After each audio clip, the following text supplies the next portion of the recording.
कल्पना कीजिए कि आपके सिर के ऊपर एक विशाल अत्यंत शक्तिशाली तूफान घूम रहा है। अगर आप इसे देख सकते तो आप डर से कांप उठते, लेकिन ये तूफान बिना किसी उपकरण के आंखों से दिखाई नहीं देता। ये आपका आम तूफान नहीं है, ये तीव्र घटना अंतरिक्ष में घटती है। अंतरिक्षीय तूफान विशाल घुमावदार तूफान होते हैं जो हमारे महासागरों में नहीं बल्कि ऊपर आयन मंडल में बनते हैं। ये पृथ्वी के ऊपरी वायुमंडल का हिस्सा है जो सूर्य से मिली ऊर्जा से चार्ज रहता है।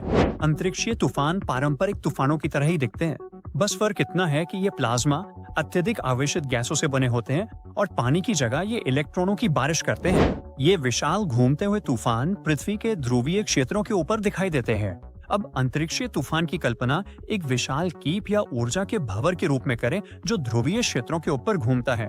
ये केवल ऊंचाई से या उपग्रहों के माध्यम से ही दिखाई देता है। अंतरिक्षीय तूफान चक्रवात जैसे ऑरोरा भी उत्पन्न करते हैं। ऐसे रंग बिरंगे प्रकाश के दृश्य पुराने परिचित ऑरोरा जैसे दिखते हैं, लेकिन इसमें एक बड़ा फर्क है। अंतरिक्षीय ऑरोरा आमतौर पर कई घंटों तक उत्तरी ध्रुव के पास घूमते रहते हैं और ऊपरी वायुमंडल में आवेशित कणों की बारिश करते हैं। पृथ्वी पर तूफान गर्म समुद्री जल और निम्न दबाव वाले क्षेत्रों से जन्म लेते हैं। इन्हें पृथ्वी के घूमने और समुद्र से मिलने वाली ऊष्मा ऊर्जा से ताकत मिलती है। वहीं अंतरिक्षीय तूफान पूरी तरह अलग प्रक्रिया से बनते हैं। इन पर पृथ्वी के पानी के बजाय चुंबकीय क्षेत्रों का प्रभाव होता है। जब सौर पवन यानी सूर्य से आने वाले आवेशित कणों की निरंतर धारा पृथ्वी के चुंबकीय क्षेत्र से एक खास तरीके से टकराती है, तो ये आयन मंडल में ऊंचाई पर ऊर्जा का एक घूमता हुआ भंवर बना देती है। ये घूमना शुरू कर देता है ठीक वैसे ही जैसे एक सामान्य तूफान वायुमंडल में घूमता है। अब चलिए वापस 2014 में चलते हैं। ये पहली बार था जब शोधकर्ताओं ने उपग्रह डेटा का उपयोग करके आर्कटिक के ऊपर एक विशाल अंतरिक्ष तूफान दिखा था। वो तूफान बहुत बड़ा था, लेकिन उस समय उन्हें ठीक पता नहीं था कि वो असल में क्या है। जो बात वे जानते थे वो ये थी कि इसका आधार 600 मील से भी अधिक व्यास में फैला हुआ था और इसमें कई सर्पिल भुजाएं थी जो पारंपरिक तूफान की भुजाओं जैसी दिखती थीं। इस तूफान के केंद्र में भी एक शांत आंख थी। वहां प्लाज्मा स्थिर था, जबकि बाहरी हिस्से तेजी से घूम रहे थे। इस तूफान के कुछ हिस्से 4700 मील प्रति घंटे तक की रफ्तार से घूम रहे थे। ये गति पृथ्वी के तूफानों की तुलना में अविश्वसनीय है। टीम ने इस घटना का 8 घंटे तक अवलोकन किया। इसके बाद ये धीरे धीरे टूट गया। वैज्ञानिकों ने इस तूफान की पहचान एक अंतरिक्षीय तूफान के रूप में केवल 2021 में की, जब उन्होंने कई साल पहले किए गए अवलोकनों का उपयोग किया। अंतरिक्षीय तूफानों की कई विशिष्ट विशेषताएं होती है। सबसे पहले ये चक्रवात के आकार का होता है। विशाल और चमकीले ऑरोरा होते हैं जो घंटों तक रह सकते हैं।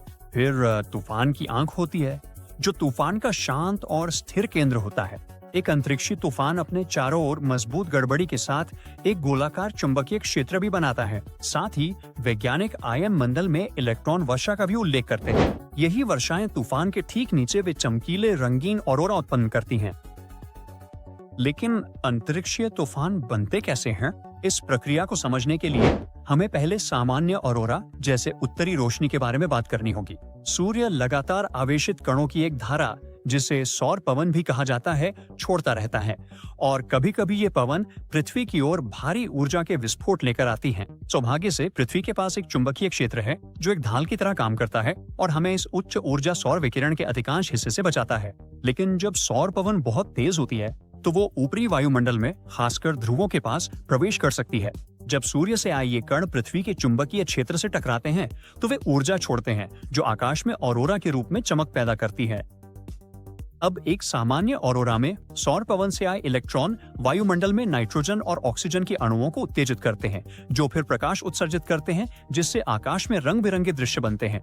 स्पेस हरिकेन भी इसी तरह होते हैं, लेकिन ये उच्च अक्षांशों पर होते हैं, उस क्षेत्र के ऊपर जहां आमतौर पर ऑरोरा दिखाई देते हैं। ये घूमती हुई चक्रवात जैसी संरचना बनाते हैं जो देखने में काफी अलग लगती है। वैज्ञानिक अभी भी ये अध्ययन कर रहे हैं कि स्पेस हरिकेन बनने के लिए कौन कौन सी सटीक परिस्थितियां जरूरी होती हैं, लेकिन वे पहले से ही जानते हैं कि हैरानी की बात है, ऐसे तूफान बहुत शांत अंतरिक्ष मौसम के दौरान होते हैं। ये पारंपरिक भूचुंबकीय तूफानों के बिल्कुल विपरीत है, जिन्हें तीव्र सौर गतिविधि की आवश्यकता होती है। स्पेस हरिकेन के लिए सौर पवन की कम तीव्रता और उत्तर की ओर इशारा करते चुंबकीय क्षेत्रों का सही संतुलन जरूरी होता है। और भले ही ये तूफान असामान्य हो, लेकिन असंभव नहीं है। इसी वजह से ध्रुवों के ऊपर ये अनोखे घूमते हुए तूफान दिखाई देते हैं। जब वैज्ञानिकों ने उत्तरी ध्रुव के ऊपर स्पेस हरिकेन का अवलोकन किया तो उन्होंने पृथ्वी पर आने वाले हरिकेन से चौंकाने वाली समानताएं देखी।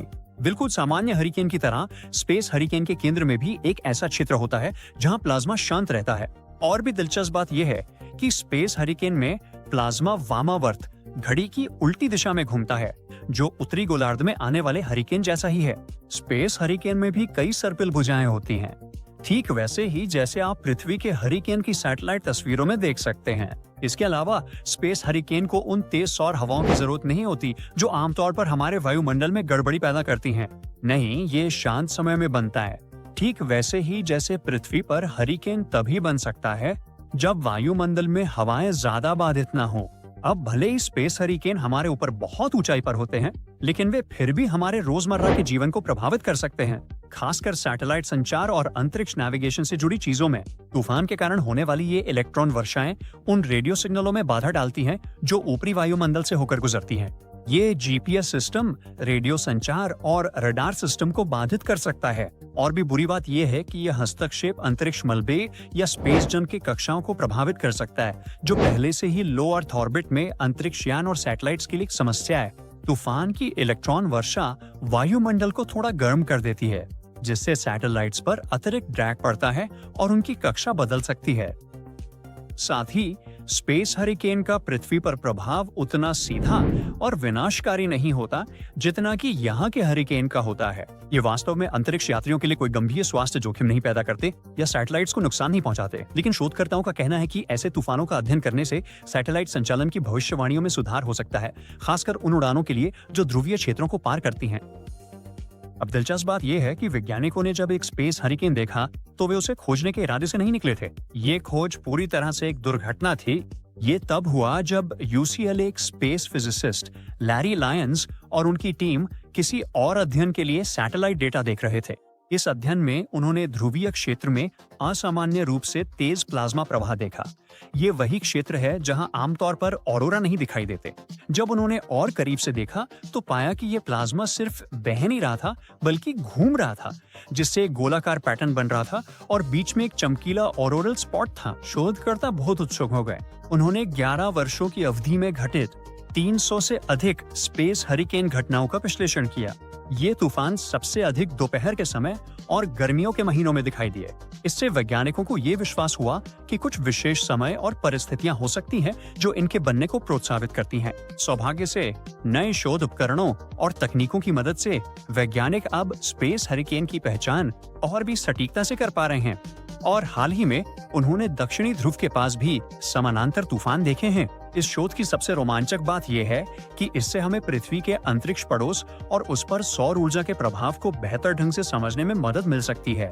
लायंस जैसे वैज्ञानिक मानते हैं कि स्पेस हरिकेन वास्तव में कोई नई घटना नहीं है। वे शायद बहुत समय से हो रहे हैं, लेकिन किसी ने उन पर ध्यान नहीं दिया।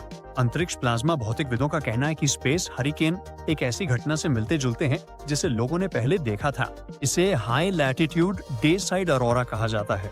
साथ ही स्पेस हरिकेन कहीं ज्यादा चमकीले होते हैं और उनमें गोलाकार प्रवाह भी ज्यादा मजबूत होता है, जिससे उन्हें हरिकेन जैसी भुजाएं मिलती हैं।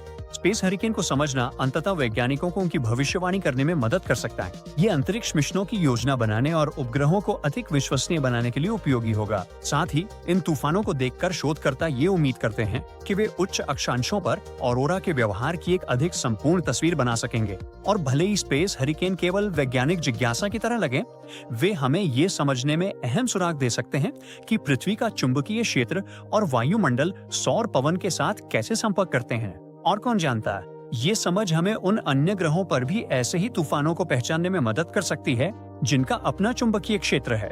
ये पृथ्वी से बाहर चुंबकीय तूफानों के बारे में भी सुराग दे सकता है।